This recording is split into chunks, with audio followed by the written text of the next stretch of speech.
हर सन्यासी की लगभग ऐसी मान्यता हो गई है कि ध्यान करने से ही बुद्धत्व मिलता है, और बिना ध्यान करे तो बुद्धत्व मिल ही नहीं सकता दुनिया में किसी को। और ध्यान का मतलब भी उसका क्या है? विधियां। डायनेमिक ध्यान, कुंडली ध्यान, वाइट रोब ध्यान, विपस्सना, नटराज, ये ध्यान वो मानता है। यहां पे मैं ये कहना चाहूंगा कि तुम फिर ध्यान को समझे नहीं, तुम फिर ओशो को भी नहीं समझे। अच्छा, आप लोग आज ऐसा काम करो कि ओशो की वो किताब उठाओ जिसमें ओशो ने ध्यान की विधियां लिखी, 112 ध्यान विधियां। 112 ध्यान विधियां जो लिखी हैं उनको पढ़ो। मुझे पूरी उम्मीद है तुमने नहीं पढ़ी होंगी। उन विधियों में चाय पीने की भी विधि है, उन विधियों में सोने की भी विधि है, उन विधियों में चलने की भी विधि है, उन विधियों में सांस लेने की भी विधि है, उन विधियों में हर तरीके के जो आप दिन भर में जिस इस आयाम को जीते हो उस आयाम को किस तरीके से ध्यान बनाया जा सकता है, इस सब की विधि है। यहां तक कि तुम कल्पना भोग को भी ध्यान बना सको, इसकी भी विधि है। मास्टरवेट की भी विधि है। इतनी सारी विधियां। जब कोई इतनी सारी विधियां दे रहा है तो सामान्यतः तुम ऐसा समझ रहे हो कि शायद ये विधि मेरे काम की नहीं, ये विधि किसी और के काम की है। नहीं, पहली बात तो इसमें तुम भूल कर रहे हो। इतनी सारी विधि दे देने का सिर्फ इतना ही अर्थ है, ये भी करुणा है ओशो की कि वो तुम तक पहुंचा देना चाहते हैं आश्रम का संदेश, चाहे उन्हें लड़कियां ही सप्लाई करनी पड़े। उसी तरीके से तुम्हें वो एन केन प्रकारेण वो स्वाद चखा देना चाहते हैं जिससे तुम समझ सको कि ध्यान क्या है। ध्यान तुम्हारे जीवन के 24 घंटे का हिस्सा बने, ध्यान तुम्हारे 24 घंटे जीवन में उतरे, इसका उनका प्रयास है। लेकिन अगर कोई व्यक्ति अभी तुम्हारे पास आए और वो कहे कि वो ज्ञान को उपलब्ध हुआ, तो तुम उससे पूछोगे कौन सा ध्यान करते हो भाई? वो कहे कोई ध्यान ही नहीं करता। तुम कहोगे ऐसा कैसा हो सकता है, बिना ध्यान करे कैसे? तो वो तुमसे कहे कि मैं तो बस चलता हूं रोड पे, यही मेरा ध्यान है। तो तुम क्या मान पाओगे? कोई तुमसे आके कहे कि मैं चाय इतने आनंदित होके पीता हूं कि दिन में 10 बार मैं चाय पीता था आनंदित होके, वो मेरे लिए ध्यान बन गया, तुम मान पाओगे? कोई तुमसे आके कहे कि मैं संभोग में इतने अच्छे से उतरता हूं कि वही मेरे लिए ध्यान बन जाता है, तुम मान पाओगे? तुम्हें बड़ी मुश्किल हो जाएगी। और ये मुश्किल जब तुम्हें होगी तो उसका कारण है कि तुम्हारे चित्त ने ऐसी एक धारणा बना ली है। मन होता है ना, मन की एक खासियत होती है, मन बहुत जल्दी बदल जाता है। पहले मन संसार में लगता है, फिर अगर तुम ध्यान में लगाना चाहो ध्यान में लगता है। लेकिन मन की एक खासियत और होती है, वो बदल तो जाता है लेकिन हर बदल के साथ वो एक धारणा बना के बदलता है।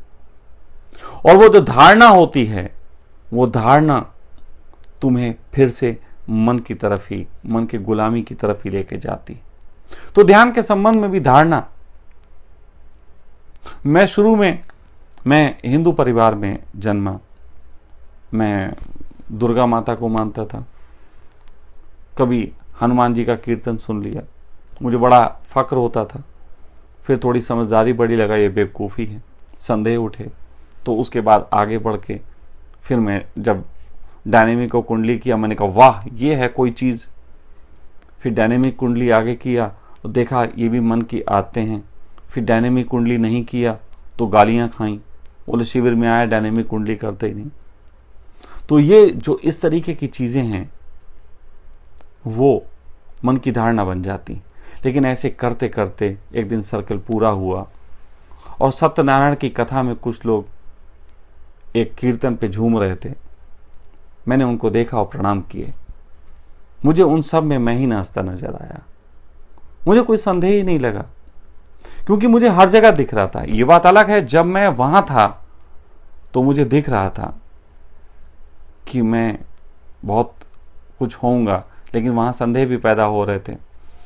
लेकिन पूरा सर्किट गुजरने के बाद मुझे लगा जीवन में हर जगह ध्यान हो सकता है, हर स्थिति में ध्यान हो सकता है। यही बात तुमसे कहने के लिए ओशो ने तुमको 112 ध्यान विधियां दी। वो इसलिए विधियां नहीं दी कि तुम ये घमंड कर बैठो कि इस विधियों के पार कोई नहीं हो सकता, बल्कि वो 112 विधियां अगर सब तुम करने लग जाओ तो तुम 24 घंटे ही फिर तुम्हें ध्यान में रहना पड़ेगा, और कोई तरीका है ही नहीं। और जो व्यक्ति को स्वाद लग गया ध्यान का, वो 24 घंटे उस स्वाद को ढूंढ लेता है। जैसे तुम्हें कोई चीज अच्छी लगी हो तो तुम मार्केट में जाके उसको ढूंढ लेते हो कि हमें ये मिल जाए। उसी तरीके से जिसको ध्यान का स्वाद चढ़ता है वो 24 घंटे उसी ध्यान की तलाश में भागता है। मुझे जब पहली बार ध्यान किया था उसके बाद मुझे कुछ नहीं था कि बस मुझे फिर ध्यान ही करना था। मैं इसको 4 बार, 6 बार, 10 बार, 50 बार कर लेना चाहता था, और इसी का संसार से लड़ाई थी। इसी से संसार की लड़ाई थी कि मैं ध्यान करना चाहता था और संसार मुझसे कार्य करवाना चाहता था। और ऐसे ही संघर्ष, ऐसे ही अंतर्विरोधों को झेलते झेलते कोई आदमी घर त्याग देता है कि उसे 24 घंटे अपने लिए चाहिए होते, ताकि वो 24 घंटे को ध्यान बना सके। वो ध्यान के लिए पागल होता है। लेकिन ध्यान कोई विधि नहीं। विधि के लिए जो पागल है वो सन्यासी, और जो व्यक्ति पागल है उस आनंद के लिए 24 घंटे, वो व्यक्ति सिद्ध। सन्यासी वही है जो एक दिन सिद्ध हो जाए, और सिद्ध ही पूरा सन्यासी है। असल में जिसको अभी सन्यासी कहते हो माला डाल के, जिसने संकल्प लिया कि एक दिन मैं ऐसा हो जाऊंगा, वो ऐसा ही है कि जैसे कोई स्त्री कंसीव कर लेती हो किसी बालक को,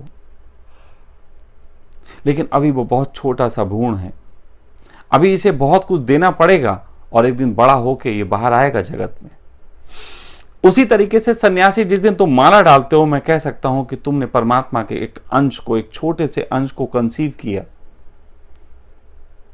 लेकिन अभी लंबी यात्रा है।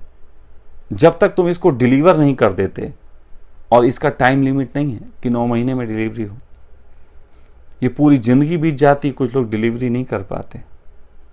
जो व्यक्ति इसको डिलीवर नहीं कर पाता वो सच मानों में सन्यासी नहीं हो पाता, क्योंकि मां तो उस दिन भी स्त्री बन गई होती है जिस दिन उसने कंसीव किया होता है।